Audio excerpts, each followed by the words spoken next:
Assalamualaikum warahmatullahi wabarakatuh. Nama saya Fadia Ramla Suendi. Saya dari kelas DG 44C. Di sini saya ingin menganalisis struktur, interpretasi, dan perbandingan antara estetika Barat, Timur, dan Nusantara dalam film Pirates of Caribbean: The Curse of Black Pearl, kemudian film Ip Man 4 The Finale, dan juga film Habibie dan Ainun yang pertama.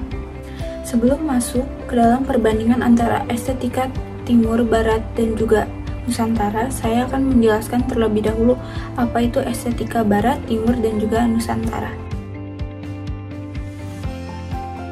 Yang pertama itu ada estetika Barat. Profesor Alan Menzies menyatakan bahwa Eropa itu dimulai dari Yunani. Di wilayah inilah bangsa Arya di Eropa pertama kalinya merasakan sentuhan karya seni dari Timur dan juga berbagai aktivitas lain yang mereka tidak pernah lakukan sebelumnya. Oleh sebab itu, maka dapat dikatakan bahwa sejarah dan konsep estetika Barat berawal dari zaman Yunani klasik, yaitu pada abad ke-3 sebelum Masehi. Estetika Yunani memiliki ciri-ciri, yaitu metafisik. Metafisik adalah ide atau keindahan yang memiliki sesuatu yang benar atau kebenaran, serta memiliki suatu tingkatan. Bersifat objektivistik, yang berarti bahwa makrokosmos dan mikrokosmos yang berasal dari Tuhan. Dan juga memiliki ciri fungsional, yaitu keindahan yang dapat dimiliki oleh apapun dan juga dimanapun dan siapapun itu. Yang kedua ada estetika Romawi. Estetika Romawi itu lebih mencondong ke arah aspek seperti monumen-monumen peringatan, misalnya Trajan's Column yang dibangun sebagai monumen kemenangan atas bangsa Romawi kepada bangsa Romania. Kemudian ada estetika abad pertengahan. Menurut Matius Ali, ada ciri 3 estetika menurut Thomas Aquinas, yaitu bersifat metafisik dan rasional. Keindahan adalah aspek dari yang baik. Keindahan itu terkait dengan hasrat atau keinginan. Kemudian ada estetika Renaissance, yaitu yang berarti kelahiran kembali. Maksudnya adalah kembalinya kelahiran kebudayaan dari Yunani klasik yang sebelumnya itu telah tergantikan atau sudah tidak terpakai. Kemudian ada estetika Barat modern yang pertama kali diperkenalkan oleh William Ockham, yaitu melalui 2 jalur tradisi dan juga jalur modern. Estetika Barat kontemporer atau postmodern. Estetika ini juga disebut adalah estetika pasca modern yang didukung oleh filsafat-filsafat modern yang terjadi pada tahun sekitar 1960-an. Salah satu dari peninggalan karya pada zaman estetika Barat adalah The Story of Nostalgia Degli Onesti, karya dari Sandro Botticelli pada tahun 1483. Sekarang kita masuk ke estetika Timur. Karya seni Timur dekat kuno memperlihatkan bentuk gaya dan estetik yang beragam, yang merefleksikan masyarakatnya, kota-kotanya, kerajaan-kerajaannya yang berjaya selama ribuan tahun. Konsep estetika Timur dekat kuno selalu ingin merefleksikan antara manusia dengan para dewa, yaitu dari kehidupannya, kematiannya, kesakralan alam semesta. Sejarah dan konsep estetika Timur jauh. Yang pertama itu ada India. Estetika India sudah lama tidak terlepas dari agama Buddha dan Hindu.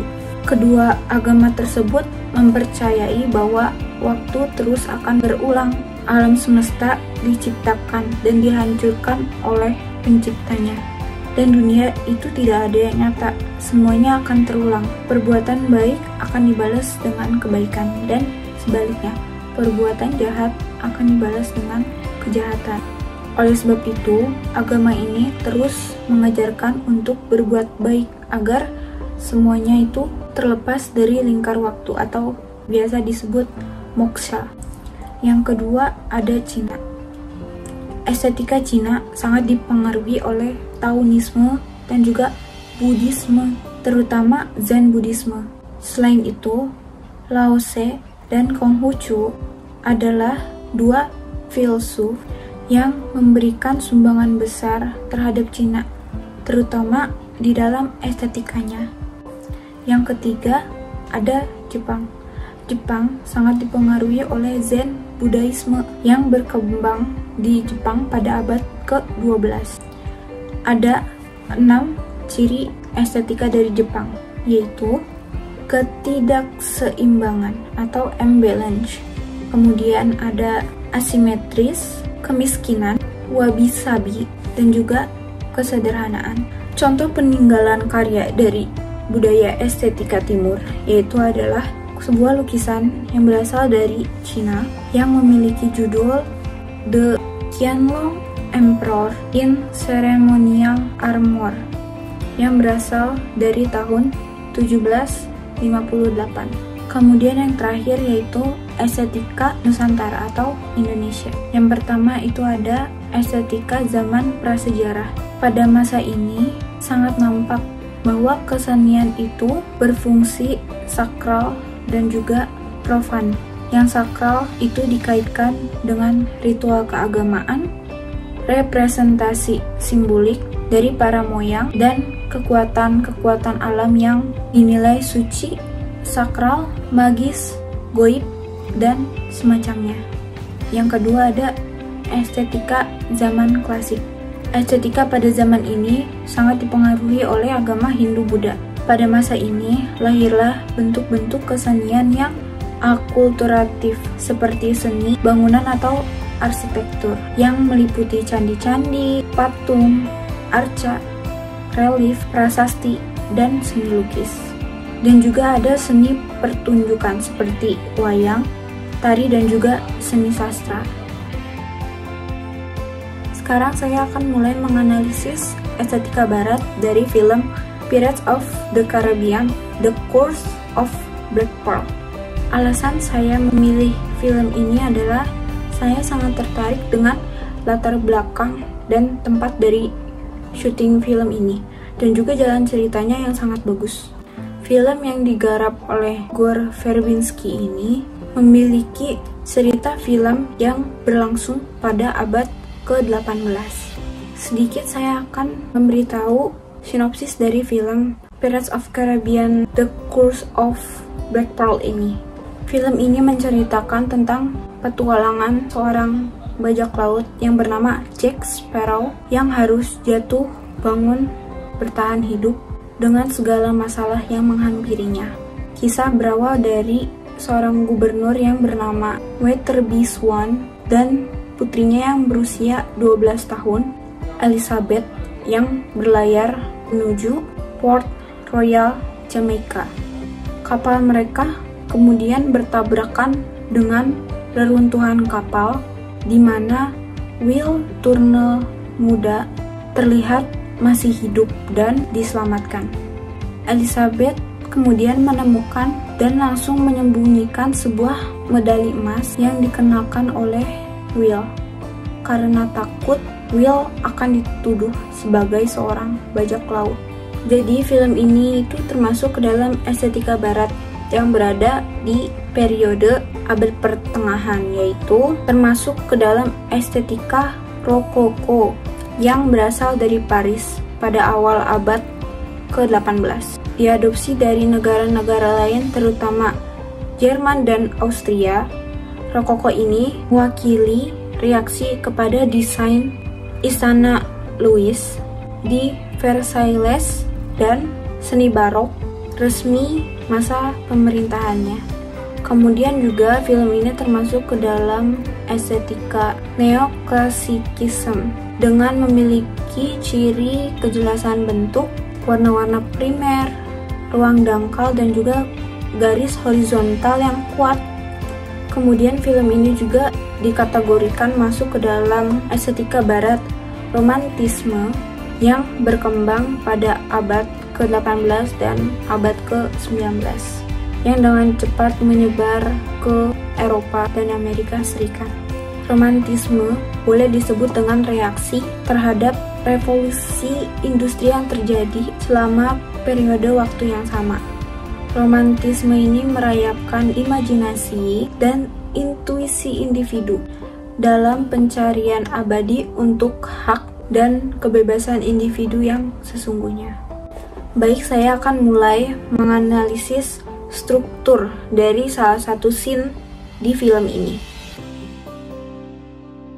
Terdapat unsur-unsur seni rupa di dalamnya, yaitu yang pertama itu ada garis, banyak garis tidak beraturan yang membentuk unsur ruang dan bentuk dari latar, seperti pada nomor 2. Kemudian yang kedua itu warna.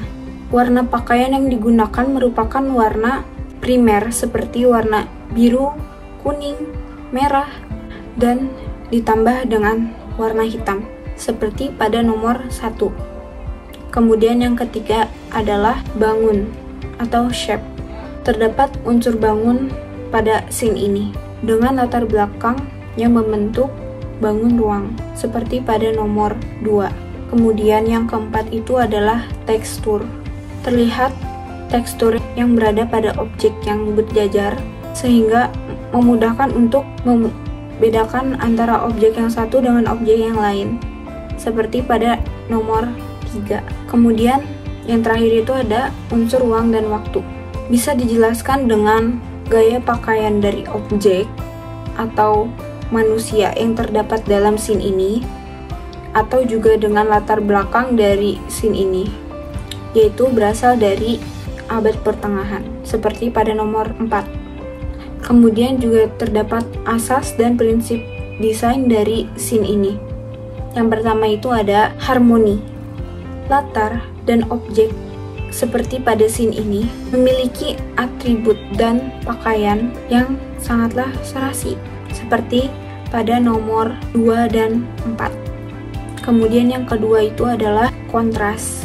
Terdapat kontras pada perpaduan antara warna-warna objek seperti warna biru, kuning, merah, dan juga hitam seperti pada nomor 1. Kemudian yang ketiga itu adalah irama. Objek manusia yang terdapat pada scene ini sangat sejajar dan juga terdapat pakaian yang sama dalam beberapa objek di scene ini yang memiliki irama tertentu seperti pada nomor 1 dan 3. Yang keempat itu adalah gradasi. Gradasi warna-warna pakaian yang digunakan oleh objek, yaitu warna primer ke warna hitam. Itu merupakan gradasi yang sangat terlihat dan didukung oleh latar belakang dari scene tersebut seperti pada nomor 1 dan 2. Kemudian yang kelima adalah kesatuan. Perpaduan antara objek dengan latar belakang memiliki khas budaya tertentu yang mengandung keindahan atau keserasian jika dilihat terus-menerus, menandakan bahwa mereka atau objek-objek tersebut itu berasal dari abad pertengahan, seperti pada nomor 4. Kemudian yang keenam itu adalah keseimbangan. Keseimbangan potongan scene tersebut memperlihatkan sudut pandang objek yang sama rata seperti pada nomor 5. Kemudian yang terakhir itu adalah proporsi. Bentuk dari sudut pandang pengambilan objek dari scene ini memiliki proporsi yang baik sehingga objek terlihat sangat jelas dan juga terlihat semua seperti pada nomor 5. Interpretasi yang saya dapat dari film ini. Latar belakang dari film ini menurut saya sangat mengesankan apabila dilihat dari beberapa sudut pandang. Pada scene ini, tepatnya yang saya analisis ini, terlihat ada beberapa unsur seni rupa yang membangun suatu keindahan dari scene film ini.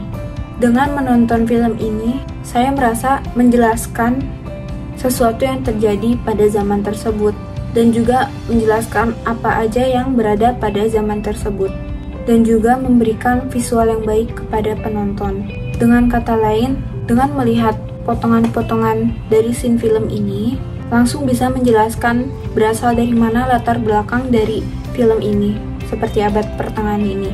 Dan juga film ini memiliki kebudayaan dan keestetikaan.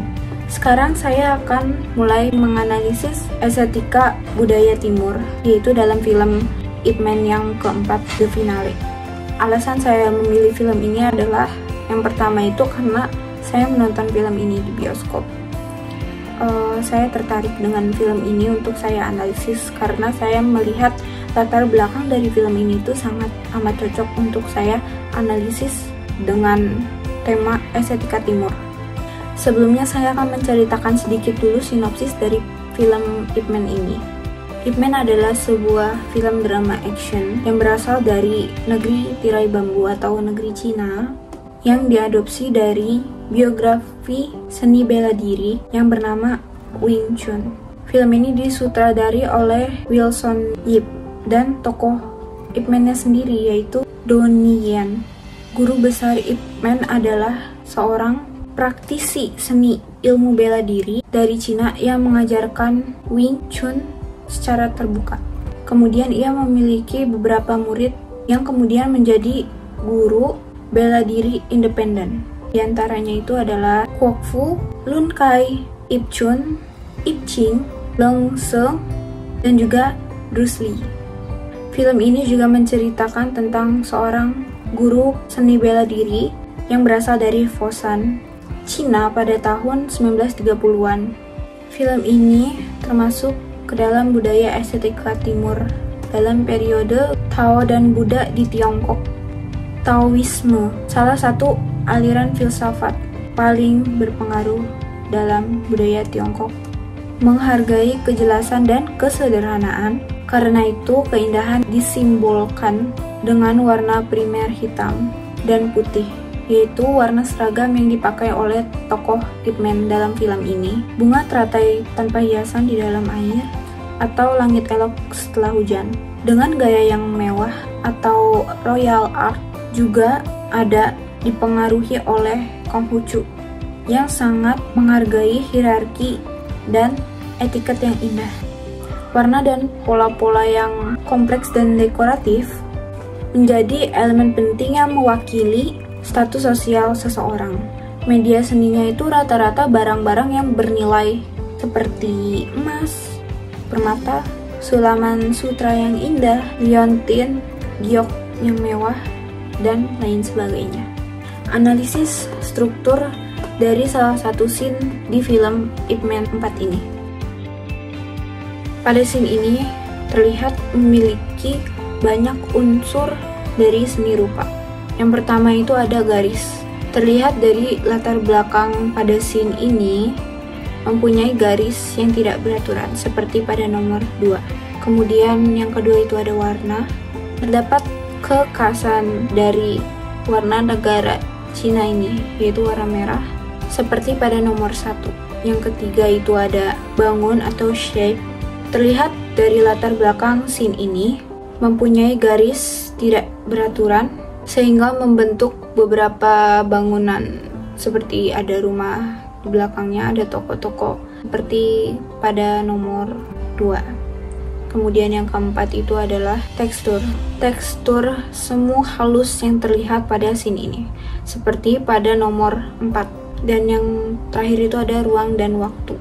Dengan gaya berpakaian yang dipakai oleh objek dan pertarungan yang dilakukan oleh para tokoh, bisa menjelaskan objek dan ruang waktu pada zaman tersebut, seperti pada nomor 3. Kemudian pada scene ini juga terdapat asas dan prinsip dari seni rupa. Yang pertama itu adalah harmoni antara objek dan latar belakang, mendukung adanya keharmonian pada scene ini, seperti pada nomor 3 dan 5. Yang kedua adalah kontras. Kontras terdapat pada pakaian yang dipakai oleh objek, seperti pada nomor 1. Kemudian yang ketiga itu ada irama. Terdapat irama pada posisi objek manusia di scene ini, seperti pada nomor 5. Kemudian yang keempat adalah gradasi.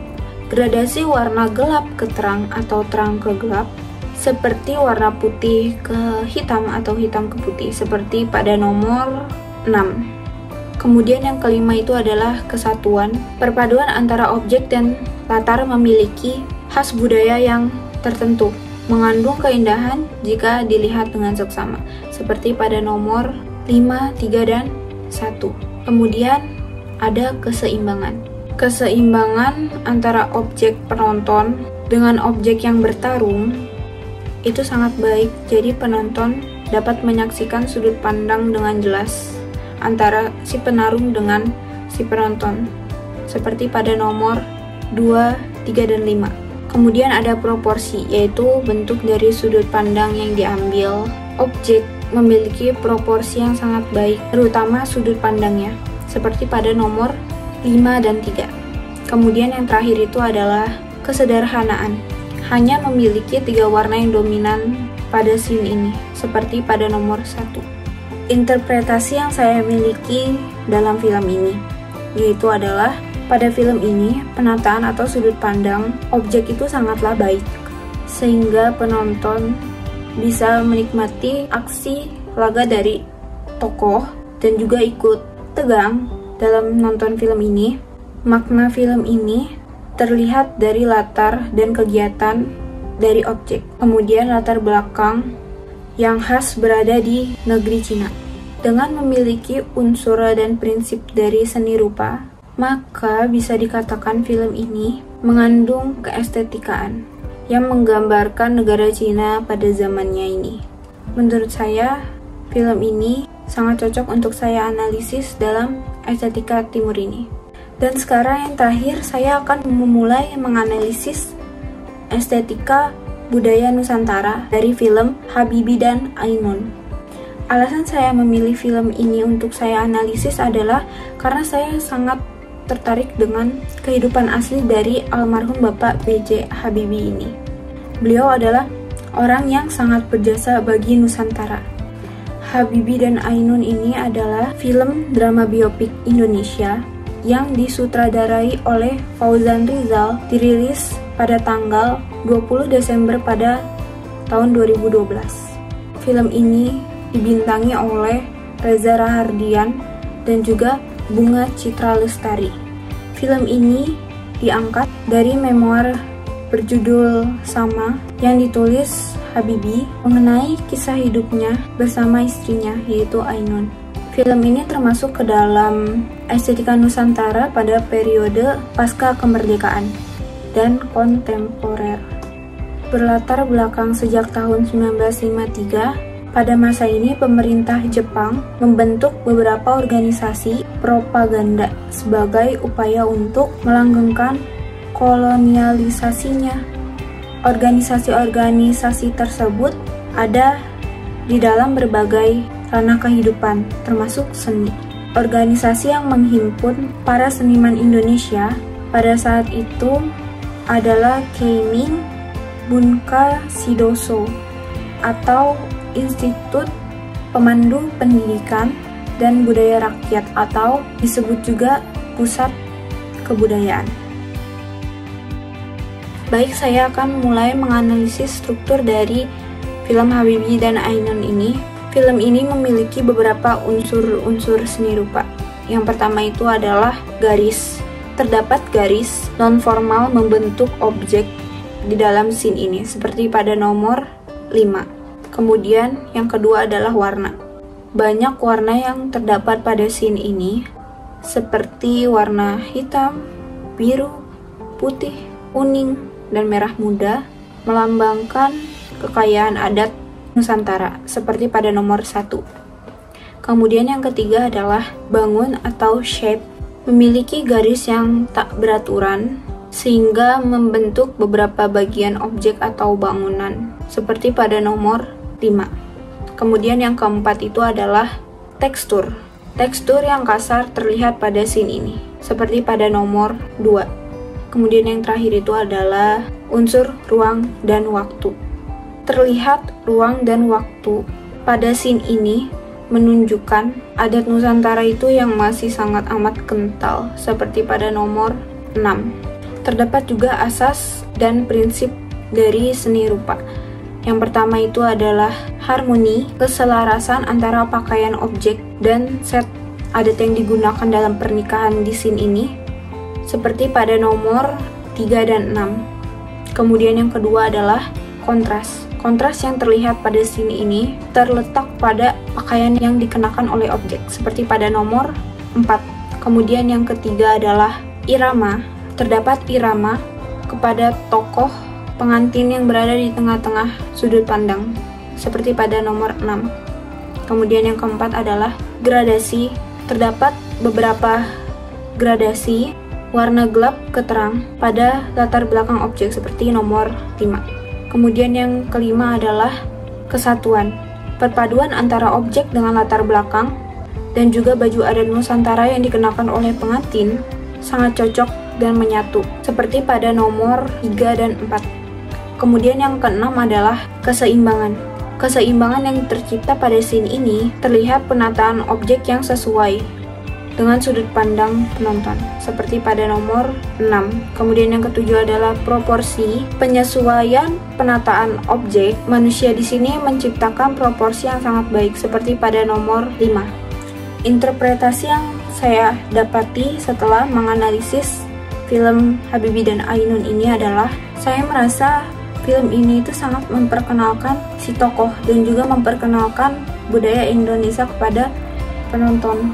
Dengan dukungan dari unsur dan prinsip seni rupa, maka film ini memiliki nilai estetika yang sangat baik.